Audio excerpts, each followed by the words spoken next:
नवरात्र का पहला दिन है और मां दुर्गा के दर्शन के लिए मंदिरों पर जनसैलाब उमड़ रहा। इसी कड़ी में आज देवरिया जनपद के देवरही माता मंदिर में हजारों श्रद्धालुओं ने मां दुर्गा का दर्शन किया और उनका आशीर्वाद लिया। इस दौरान जनपद के जिलाधिकारी जितेंद्र प्रताप सिंह, जनपद के सभी अधिकारी मंदिर पर घंटों रहकर पूजा अर्चना की और व्यवस्था का जायजा लिया। किसी को कोई परेशानी तो नहीं। इस बीच जिलाधिकारी ने कहा कि नवरात्र का आज पहला दिन है और हम सब सकारात्मक ऊर्जा के लिए महादेवी का आशीर्वाद ले रहे हैं। किसी भक्त को कोई परेशानी ना हो सके, इसके लिए अधिकारियों की टीम भी लगी हुई है।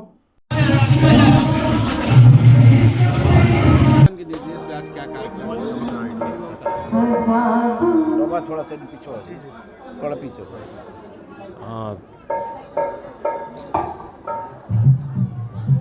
ये चैत्र नवरात्र के इस प्रतिपदा के शुभ अवसर पर मेरी ओर से जनपद देवरिया के सभी निवासियों को और सभी भारतवासियों को बहुत बहुत शुभकामनाएं। इसी क्रम में देवरिया में जो देवरही मंदिर है, जो सबसे अधिक मशहूर मंदिर है यहाँ का, वहाँ पर कार्यक्रम आयोजित किए जा रहे हैं। शासन के भी निर्देश हैं कि इस बार नवरात्रि के शुभ अवसर पर जो सकारात्मक ऊर्जा का प्रचार होता है उसको और सेलिब्रेट किया जाए। इसी क्रम में पूरे जनपद में अनेक कार्यक्रम हो रहे हैं। हमारी पूरी प्रशासन की पूरी टीम, उप जिलाधिकारी, हमारे नगर पालिका के ईओ, सभी अधिकारी लगे हुए हैं और मैं सभी का आह्वान करता हूं कि इस शुभ अवसर पर अगले 9 दिनों में मंदिरों के दर्शन करें। प्रशासन की ओर से प्रयास किया गया कि व्यवस्थाएँ और बेहतर हो।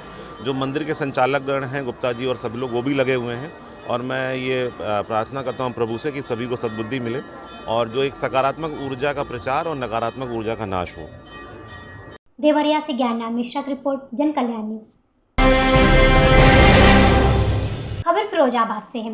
जनपद फिरोजाबाद मुख्यालय के विकास भवन परिसर में पुरानी पेंशन बहाली की मांग को लेकर बड़ी संख्या में कर्मचारी एकत्रित हुए। वहीं इस विशाल धरना प्रदर्शन में जिले में कर्मचारी व पदाधिकारी मौजूद रहे।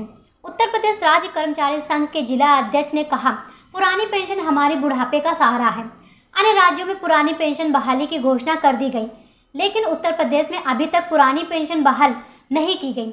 आज सैकड़ों की संख्या में राज्य कर्मचारी संख्या के पदाधिकारी और कर्मचारी धरना प्रदर्शन कर रहे हैं।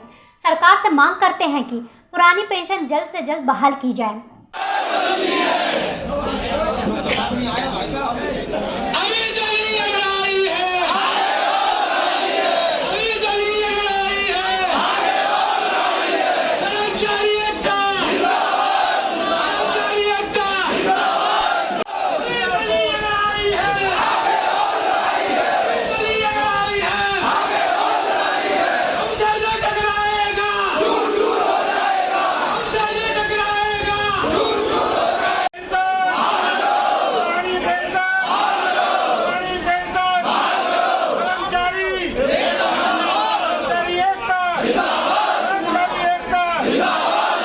प्रेम प्रकाश राज्य महासंघ जिलाध्यक्ष हूँ। ये हम लोगों का पुरानी पेंशन को लेकर के अभी पिछली फरवरी को हमने केंद्रीय कर्मचारी को लेकर के टूंडला में रैली निकाली थी। 21 मार्च को यहाँ पर है और अगली 21 को हम लोग मसाल जुलूस मुख्यालय में निकालेंगे। उसके बाद हम लोग लखनऊ में हमारा 21 मार्च को है और दिल्ली में है। और ये हम लोग पुरानी पेंशन को करके रहेंगे। और क्योंकि देखिए, हमारे जो विधायक हैं वास्तव में जो जरा सी शपथ ले लें तो वो 3-3, 4-4 पेंशन ले रहे हैं और हम लोग 40 से सेवा करने के बाद भी हम लोगों को पेंशन नहीं दी जाती है। हमारा जो पेंशन का जो हमारा पैसा कटता है वो जुआ में सरकार लगा रही है, जो शेयर में लगा रही है, और वो हम लोगों को पैसा, हमारा पेंशन नहीं मिलती है। ये कब तक रखेंगे आप अपने ये हमारा विधिवत तरीके से आज 1 दिन का हमारा कार्यक्रम है। इसके बाद हमारे कल से ही हर कार्यालय में जाकर के गेट मीटिंगों का कार्यक्रम है। 21 अप्रैल को हमारा फिर मसाल जुलूस में परिवार के हम मुख्यालय में मसाल जुलूस निकालेंगे। अगली 21 को हम लखनऊ में देंगे और उससे अगली को हम विधानसभा जो सख्त मानसून सख्त चलता है, दिल्ली में हम लोगों का धरना प्रदर्शन होगा। वहीं से हमारे जो नेता रहेंगे उसका हम पालन से करेंगे। सिंह में वरिष्ठ संरक्षक हूँ, राज्य कर्मचारी संघ प्रशासन। तो मैं 33 वर्ष से जिलाध्यक्ष भी रहा। अब ये पुरानी पेंशन की बात आ रही है। हर जिले के अंदर पूरे भारतवर्ष में या पूरे उत्तर प्रदेश में हर कार्यालय पर धरना प्रदर्शन किया जा रहा है। मैं आपको बता दूं कि ये 1871 में ये पेंशन चालू हुई थी जब अंग्रेज़ों का शासन था, लेकिन केंद्र के कर्मचारियों की 4 से और उत्तर प्रदेश के कर्मचारियों की 5 से पेंशन बंद कर दी है। मान्यवर, मैं आपको एक बात और बताऊंगा कि ये विधायक हों जैसे सांसद हों, ये केवल 55 सेकंड शपथ ग्रहण करने के बाद इनको पेंशन लागू कर दी जाती है, लेकिन कर्मचारी हमारा 40, 42 और 38 साल तक सेवा करता है और देश का विकास करता है, और उस विकास के साथ साथ हमको पेंशन नहीं दी जा रही है। ये बड़ा खेद का विषय है। इसलिए हमने ये जिद कर लिया है कि हम पुरानी पेंशन लेके ही छोड़ेंगे और नहीं तो हम इनको यहाँ से हटा देंगे।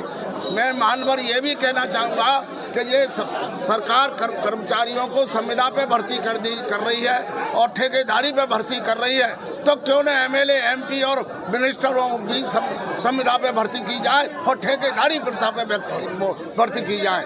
इसी के साथ हम लोग इतना बड़ा संघर्ष करेंगे, चाहे हमें जेल क्यों न जाना पड़े। मैंने 3 बार जेलें काटी हैं। ललितपुर में 15 दिन जेल में रहा, लखनऊ की जेल में रहा, मेरठ की जेल में रहा, और अगर मुझे जरूरत पड़े तो आत्मदाह करने के लिए मैं तैयार हूँ, चाहे मेरे लेकर कर्मचारियों को पेंशन बहाल कर दी जाए। फिरोजाबाद से विजय राठौर की रिपोर्ट, जन कल्याण न्यूज। खबर मथुरा से। थाना गोवर्धन पुलिस की हद बड़ी सफलता लगी है। थाना प्रभारी नितिन कसाना द्वारा राजस्थान मैक सक्रिय बिच्छू गैंग के 2 अभियुक्तों को चेकिंग के दौरान दबोच लिया गया है।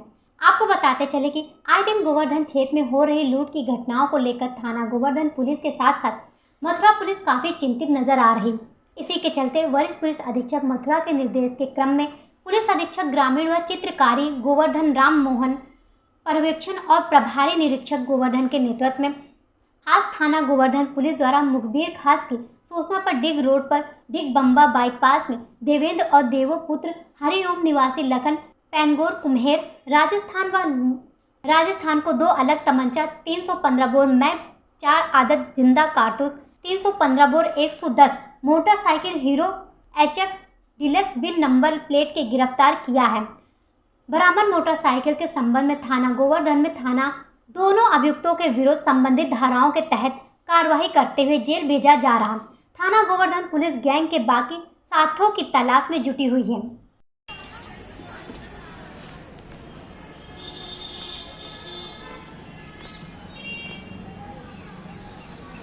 मथुरा से अमित शर्मा की रिपोर्ट, जन कल्याण न्यूज।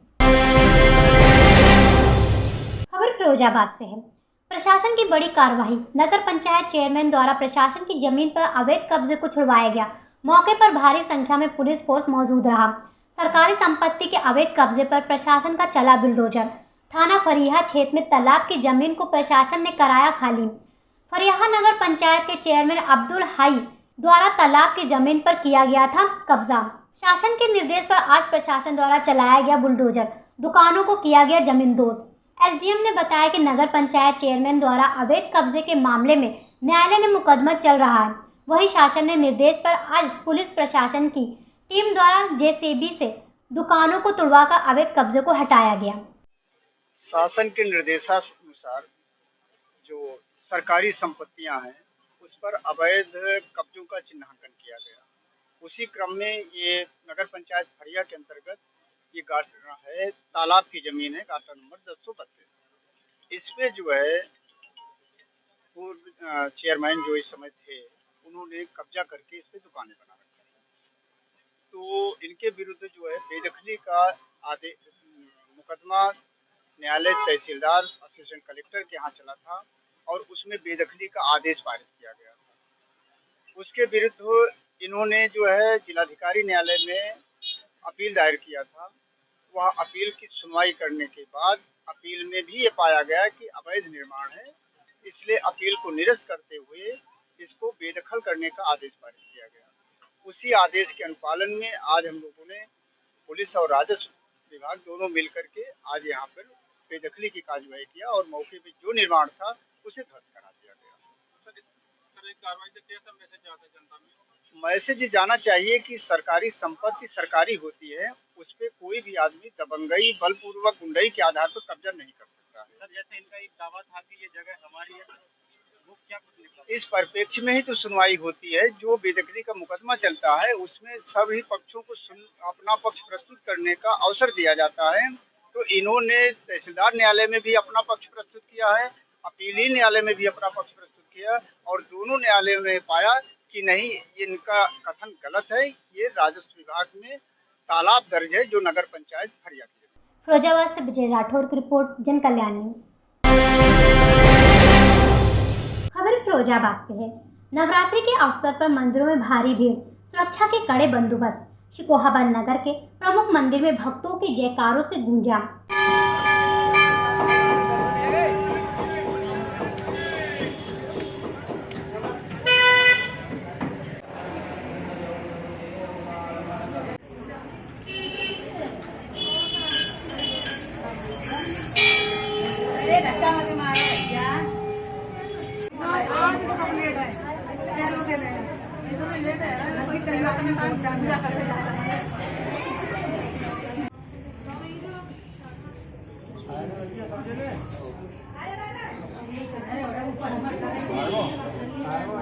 जाता है, आज मंदिरों में भीड़ हो रही है, क्या है इसकी मांग? जय बाबा की सभी को जय श्री राम। आज हिंदू नववर्ष का प्रारंभ हो रहा है।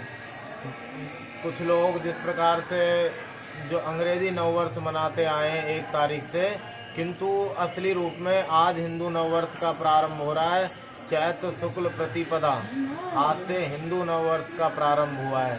इसलिए आज माता दुर्गा के नवरात्रि का भी प्रारंभ है और आज नवरात्रि का प्रथम दिन है।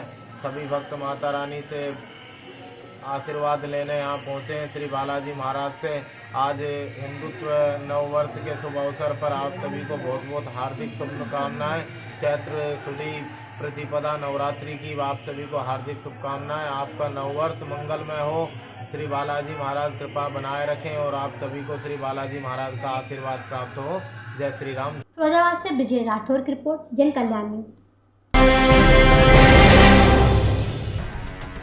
तो उमेशपाल हत्याकांड मामले में अब एक एक किरदार बेनकाब हो रहे हैं और खुल रहे हैं उस बड़ी साजिश के राज जो अतीक, उसके भाई अशरफ, बेटे असद और पत्नी शाइस्ता ने मिलकर रची थी। पुलिस ने इस साजिश में शामिल कई अहम किरदारों को धर दबोचा है। कल प्रयागराज पुलिस ने धोमनगंज इलाके में एकदम फिल्मी मोड में एक्शन लिया और पकड़ लिया इन 5 आरोपियों को। कौन है ये और क्या है इनका उमेशपाल हत्याकांड की दहला कर रख देने वाली साजिश से कनेक्शन, वो भी जान लीजिए। पहला किरदार नियाज अहमद, वो शख्स जिसने उमेशपाल हत्याकांड से पहले उमेशपाल के घर और उस इलाके की रेकी की थी। नियाज अहमद, जो भी बिल्कुल प्रिलिमिनरी इंफॉर्मेशन है कि जो आपसे शेयर कर सकते हैं, वो ये है कि नियाज अहमद जो है उसको असद ने फ़ोन पर इंटरनेट के माध्यम से अभियुक्त अतीक और अभियुक्त अशरफ से बात करवाई थी। नियाज को रेकी का काम सौंपा गया था। नियाज को कचहरी से श्री उमेशपाल और गनर्स का घर तक पीछा करने की रेकी का काम दिया गया था। अभी जो प्रिलिमिनरी इंफॉर्मेशन में बताया है, जो इस मर्डर्स के संबंधित में आपराधिक साजिश की कई बैठकें हुई हैं, जो बैठकें अतीक के घर पर हुई थी, उन मीटिंगों में ये शामिल था। इसके पास से एक फ़ोन बरामद हुआ है जिसके संबंध में अभी अग्रिम छानबीन की जा रही है। पकड़ा गया दूसरा आरोपी मोहम्मद सजद। अतीक के बेटे असद ने सजद को आईफोन दिया था। सजद ने ही उमेशपाल की लोकेशन दी थी। मोहम्मद सजद है, ये जयंतीपुर सुलेम सराय का रहने वाला है और श्री उमेशपाल के घर के पास में रहता है। इसको असद ने अपने घर पे बुलाकर एक आईफोन दिया था और उस आईफोन में कुछ कॉन्टैक्ट्स पहले से सेव थे। इस फ़ोन पर इंटरनेट के माध्यम से अतीक, अशरफ, असद आदि से उमेशपाल की लोकेशन लेने का कार्य इनसे सौंपा गया था। अभी जो प्रिलिमिनरी पता लगा है उसमें ये श्री उमेशपाल की गाड़ी के आने और जाने की सूचना देने का कार्य कर रहे थे। अब जरा पकड़े गए तीसरे आरोपी के बारे में, उसके गुनाहों के बारे में जानिए। नाम मोहम्मद अरशद खान उर्फ अरशद कटरा। पुलिस के मुताबिक उमेशपाल की हत्या का प्लान बनाने के लिए जितनी भी मीटिंग्स हुई थी, उनमें अरशद खान उर्फ अरशद कटरा शामिल था। तीसरा व्यक्ति जो पकड़ा गया है उसका नाम है अरशद कटरा उर्फ अरशद खान। ये श्री उमेशपाल एवं जो 2 पुलिसकर्मी, 2 सुरक्षाकर्मी थे, उनके जो मर्डर की साजिश थी उनकी बैठकों में ये शामिल था। अभी इससे और विस्तृत जानकारी और विस्तृत पूछताछ की जा रही है। कैश अहमद, जिसकी निशानदेही पर सब कुछ मिला, जो 16 साल से अतीक और उसके परिवार के लिए ड्राइवर का काम करता था। घटना के बाद अतीक और उसके परिवार के कहने पर इसने ही कैश और असलहे छिपाए थे और एक शख्स पकड़ा गया जिसका नाम है राकेश कुमार। इसके अलावा जिन 2 अभियुक्तों की निशानदेही पे ये कैश और असलहा बरामद हुआ है, इनमें से एक है कैश अहमद। कैश अहमद लगभग 16 साल से अभियुक्त अतीक अहमद और उसके परिवार में ड्राइवर का कार्य कर रहा है। घटना के बाद में असला और कैश अतीक, अशरफ, शाइस्ता, असद आदि के निर्देश पे छुपाने का कार्य जो था इसको साथ में सौंपा गया था निर्लिप्त के। आज इसकी ही निशानदेही पे कैश, इसकी और कैश अहमद की निशानदेही पर ही असलहा और कैश बरामद हुआ है। विस्तृत पूछताछ अभी हम इससे कर रहे हैं, अभी डिटेल्ड इंक्वायरी की जा रही है। उर्फ लाला, ये अतीक अहमद के परिवार में घर के कार्य और मुंशी का काम पिछले 19 साल से कर रहा है। घटना के बाद में अभी जो प्रिलिमिनरी इंफॉर्मेशन है, घटना के बाद में असलहा व कैश अतीक, अशरफ, शाइस्ता, असद आदि के निर्देश पर छुपाने का कार्य इसको था। इसकी और जो ड्राइवर कैश अहमद है उसकी निशानदेही पे असला और कैश बरामद आज इसने करवाया है। तो उमेशपाल हत्याकांड के करीब 26 दिन बाद पुलिस को इतनी बड़ी कामयाबी मिली है, जिसमें भारी मात्रा में नकदी, असलहे बरामद हुए हैं। लेकिन क्या इन असलहों का इस्तेमाल इस हत्याकांड के लिए किया गया था और इतनी ज्यादा नकदी यहाँ पर क्यों मिली, इसका जवाब अभी पुलिस ने नहीं दिया है। उसका कहना है कि तफ्तीश जारी है, इन सभी पकड़े गए आरोपियों से पूछताछ जारी है। लेकिन जिस तरह पुलिस की ओर से बयान दिए गए, उससे तो यही लगता है कि जेल में बैठे बैठे अतीक और अशरफ ने पूरी प्लानिंग की और अतीक के बेटे ने इस पूरी प्लानिंग को कंप्लीट करवाया। खैर, अभी तक पुलिस के पास असद, शाइस्ता और बाकी शूटर्स को लेकर कोई जानकारी नहीं है। कब तक ये पकड़े जाएंगे, इसका जवाब भी पुलिस के पास नहीं है। लेकिन इतना तय है कि इन 5 के पकड़े जाने के बाद इस पूरे केस में और भी ज्यादा खुलासे होंगे और बुरी तरह से फंस जाएगा अतीक और उसका परिवार। यूपी के बुलंदशहर से एक हैरान करने वाला मामला सामने आया है, जहां आयकर विभाग ने 2 मजदूरों को करोड़ों की रिकवरी का नोटिस भेजा है। बता दें कि बराल गांव निवासी मजदूर अंकुर के नाम से बनाई गई कंपनी में दिल्ली का पता दिया गया है। इस फर्म के माध्यम से दक्षिण अफ्रीका में माल एक्सपोर्ट किया गया, जिसके बाद अधिकारियों की फर्म पर नजर आई। ये थाना सिकंदराबाद क्षेत्र के 2 व्यक्ति कल जनता दर्शन के दौरान उपस्थित हुए थे, जिनके द्वारा ये बताया गया कि उन दोनों को 2 अलग अलग नोटिस आयकर विभाग से प्राप्त हुए, जिसमें एक को 8 करोड़ के करीब का और एक को 5 करोड़ के करीब का नोटिस प्राप्त हुआ है। और उनके द्वारा ये बताया गया कि वो दोनों बेलदारी का काम करते हैं, मजदूरी का काम करते हैं। और उन्होंने ये आशंका जताई कि कुछ दिन पूर्व वो एक नौकरी के सिलसिले में दिल्ली गए थे और उन्होंने अपने दस्तावेज वहाँ प्रस्तुत किए थे और संभवतः वहीं से उन डॉक्यूमेंट्स का दुरुपयोग हुआ है। इस संबंध में क्षेत्राधिकारी सिकंदराबाद को जांच कर मुकदमा पंजीकृत कराने के निर्देश दिए गए और जो भी तथ्य प्रकाश में आएंगे उसके आधार पर अग्रिम कार्रवाई सुनिश्चित की जाएगी। दिल्ली आयकर विभाग की ओर से एक चालान जारी करते हुए फर्म पर करीब 8 करोड़ 64 लाख रुपए की टैक्स रिकवरी के लिए आयकर विभाग बुलंदशहर को पत्र लिखा गया। इस पर आयकर विभाग के अधिकारियों ने गांव बराल निवासी अंकुर को नोटिस जारी करते हुए टैक्स जमा न करने पर जवाब मांगा है। मेरे गांव में एक लड़का है, वो जॉब के लिए ले गया था मेरे को दिल्ली। अच्छा। उसने अपने वीजा को कागज दिखाए थे, डॉक्यूमेंट दिखाए थे, मेरे फोटो और साइन भी करवाए थे। उसके बाद 5 साल बाद मेरा नोटिस आ रहा है। हाँ।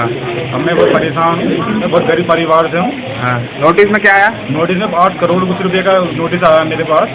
हाँ। न तो मैंने कुछ किया, मेरी चीज को जाँच करनी चाहिए चीज से। आप क्या करते हो? मैं मजदूरी करता हूँ। मैं बताया जा रहा है कि गांव निवासी एक अन्य युवक दिनेश के नाम पर भी इसी प्रकार की कंपनी का संचालन किया गया, जिसे आयकर विभाग ने 5 करोड़ की रिकवरी के लिए नोटिस जारी किया है। इस पूरे मामले में सीओ सिकंदराबाद को जांच सौंपी गई है पुलिस का दावा है अगर दस्तावेजों का दुरुपयोग हुआ है तो उसी आधार पर कार्रवाई की जाएगी।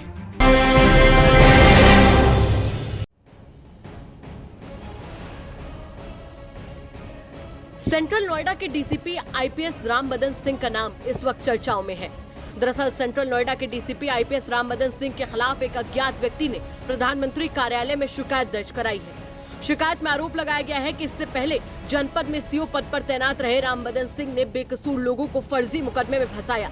अब भी वो वही काम कर रहे हैं। पत्र में शिकायतकर्ता ने अपनी पहचान नहीं बताई है। डीसीपी रामबदन ने कहा कि इसकी सच्चाई से जांच करवा लीजिए, सब पता चल जाएगा। दरअसल सोशल मीडिया पर एक शिकायती पत्र तेजी से वायरल हो रहा है। पत्र एक अज्ञात व्यक्ति ने प्रधानमंत्री कार्यालय में सेंट्रल नोएडा के डीसीपी आईपीएस रामबदन सिंह के खिलाफ लिखा है। अपनी शिकायत में अज्ञात व्यक्ति ने बताया कि वो 70 साल का एक बुजुर्ग है। शिकायतकर्ता के मुताबिक 1999 से लेकर 2003 तक नोएडा में सीओ पद पर तैनात रामबदन सिंह ने फर्जी तरीके से अपने बेटे को एक मामले में फंसा दिया। रिहा होने के बाद उनके बेटे ने फांसी लगा ली। शिकायतकर्ता ने बेटे की मौत का जिम्मेदार आईपीएस रामबदन सिंह को बनाया। इसके साथ ही आरोप लगाया कि रामबदन सिंह 1999 से लेकर 2003 तक नोएडा में जब सीओ पद पर तैनात थे तब कुछ लोगों के साथ मिलकर बेकसूर लोगों को फर्जी मुकदमे में फंसाया करते थे और उनसे वसूली किया करते थे। आगे शिकायतकर्ता ने लिखा कि अब एक बार फिर से डीसीपी के पद पर तैनात रामबदन सिंह इसी तरीके से लोगों के ऊपर गैंगस्टर एक्ट, नारकोटिक्स एक्ट लगाकर फर्जी कार्रवाई कर रहे हैं और खुलेआम नोएडा में वसूली कर रहे हैं। शिकायतकर्ता ने अपना नाम शिकायत में गुप्त रखा है। इसका कारण बताया है कि शिकायत के बाद उनकी जान को खतरा है, इसीलिए पहचान नहीं बता सकता। वहीं शिकायत पत्र पर डीसीपी रामबदन सिंह ने अपना पक्ष रखा। उन्होंने मीडिया से बातचीत करते हुए कहा कि अगर कोई शिकायत हुई है तो उसकी सच्चाई से जांच कराई जाए, तो क्या है पूरा मामला वो खुद साफ हो जाएगा। मैं तो उस बारे में यही कहूँगा कि इसकी सच्चाई से जांच हो जाएगी तो सब पता चल जाएगा और इसके अलावा मैं कुछ नहीं कह सकता।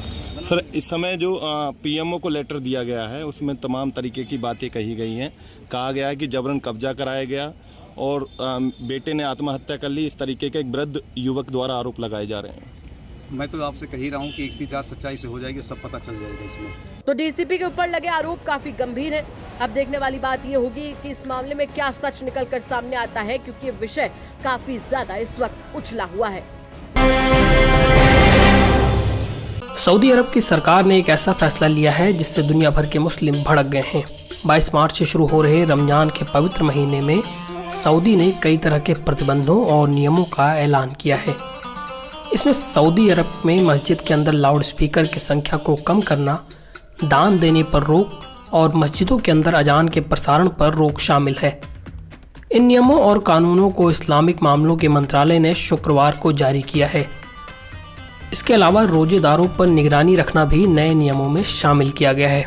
मिडिल ईस्ट मॉनिटर की रिपोर्ट के मुताबिक इस्लामिक मंत्रालय की ओर से 10 पॉइंट जारी किए गए हैं जिसे इस साल रमजान के दौरान पालन करना होगा।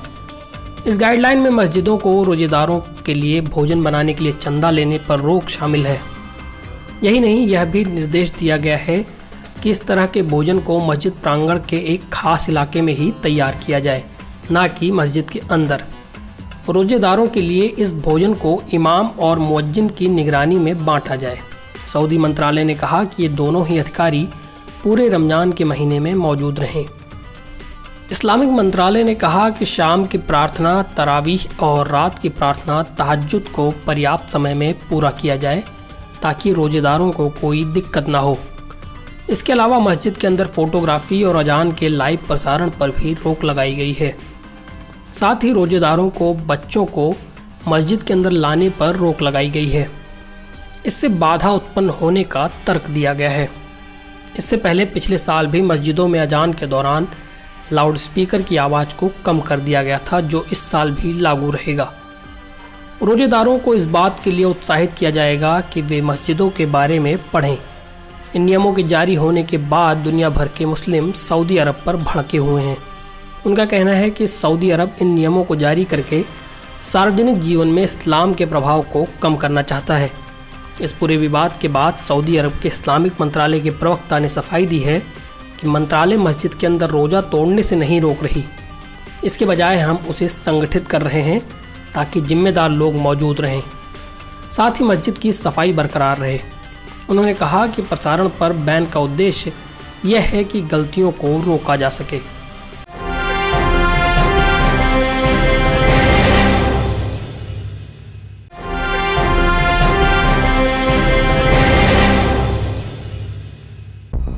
खींच के लाया जाए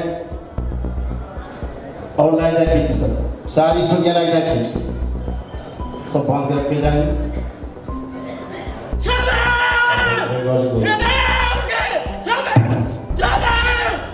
पैर टूटा था वो भी ठीक हो चुका है, खड़े हुए हैं। अब ये बीमार नहीं है, इतने रोड पर चले गए और ये टर्न हो गए। अब चलिए भूत समझते हैं, भूत नहीं समझते तो एक बार कानपुर में विश्वविख्यात करौली बाबा और संतोष भदौरिया से मिल लीजिए। बाबा चमत्कारी हैं और भूत उतारने में इन्हें पीएचडी हासिल है। मौलाना का भूत, पंडित का भूत, पादरी का भूत, नदियों के किनारे वाला भूत, अंधेरे में डराने वाला भूत, खंडरों में रहने वाला भूत, उड़ने वाला भूत, मशान में रहने वाला भूत, कब्रिस्तान में सोने वाला भूत, सब उतार देते हैं, वो भी बस एक फूंक मारकर। नोएडा के रहने वाले डॉक्टर सिद्धार्थ चौधरी को जब भूत भगाने वाले बाबा के बारे में पता चला तो साहब 22 फरवरी को अपनी पत्नी और पिता के साथ बाबा के पास पहुंच गए। एक धन का भूत छोड़कर बाबा सब भूत भगा देते हैं। बहरहाल 6600 रुपए देकर डॉक्टर साहब बाबा के आश्रम पहुंचे और बारी आने के बाद बाबा को अपनी तकलीफ बताई। आरोप है कि बाबा ने माइक पर फूंक मारी और डॉक्टर साहब को कह दिया कि जाओ, हो गया कल्याण। फिर क्या था, 2 फूंक के 6600 रुपए देना डॉक्टर साहब को महंगा लगा। उन्होंने बाबा से कुछ सवाल पूछ दिए कि कैसे पता चलेगा कि भूत भाग गया, कुछ फील होगा या फिर नहीं, अरे कुछ तो बताइए। सवाल सुनकर बाबा खिन्न हो गए। पहले तो दरबार में गर्मा गर्म बहस हुई, बाद में डॉक्टर साहब को वहां से भगा दिया गया। अब डॉक्टर सिद्धार्थ का आरोप है कि जैसे ही वो दरबार से बाहर निकले, बाबा के बाउंसर्स गुंडे बन गए, उन्हें कमरे में ले गए और मार मार कर सवाल का भूत उतार दिया। डॉक्टर साहब का कहना है कि उन्हें इतना पीटा गया कि नाक की हड्डी टूट गई और उनका इलाज अपने ही अस्पताल में चल रहा है। हालांकि इस घटना को लेकर जब बाबा से सवाल पूछा गया तो उन्होंने पूरी घटना को सनातन को बदनाम करने की साजिश बता दिया। निश्चित रूप साजिश ही है, सनातन धर्म को नीचा दिखाने के लिए गहरी साजिश है। खैर, बाबा की भूत विद्या से इलाज करवाने के बाद डॉक्टर सिद्धार्थ सीधे विदुनु थाने पहुंचे और मामले पर शिकायत दर्ज करवा दी। अब पुलिस की माने तो शिकायत के आधार पर जांच चल रही है और आगे विधिवत कार्रवाई की जाएगी। नोएडा निवासी डॉक्टर सिद्धार्थ चौधरी ने करौली बाबा, जो कुरिया चौकी अंतर्गत थाना विदुनु के आता है, करौली बाबा और उनके समर्थकों के द्वारा उनके साथ मारपीट, गाली गलौज का आरोप लगाया है। उसमें अभियोग पंजीकृत किया गया है, विवेचना की जा रही है। जो भी तथ्य प्रकाश आएंगे उसी आधार पर आगे की कार्रवाई की जाएगी। अब आगे क्या ही कहें, जब अंधविश्वास लोगों के सिर चढ़कर बोलने लगता है तो पब्लिक ऐसे ही अपने भविष्यकाल और भूतकाल की दवा रंग बिरंगे बाबाओं के पास ढूंढने के लिए पहुंच जाती है और सड़क छाप बाबाओं को भगवान बना देती है। बाकी जप नाम बाबा जी।